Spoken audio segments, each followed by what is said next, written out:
If you want to factory reset your Realme Note 70T via recovery mode, then first of all we need to turn off our device. We're gonna press power button and volume up at the same time in order to open this power menu, and we need to shut down our phone. There we go. And wait for the phone to completely shut down. Once that happens, you want to press and hold the power button and volume down button. So press and hold both of these buttons until you see the no command screen or the recovery mode. There we go. Once you see the no command, you want to press and hold the power button, and then while holding this power button, press volume up. So something like this. There we go. You can of course release the power button afterwards.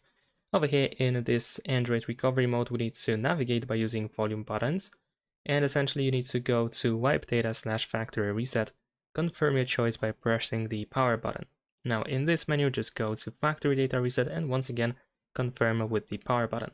If any additional instructions appear on this screen, then of course just follow them, and that should be it. Thanks for watching, leave a like and subscribe.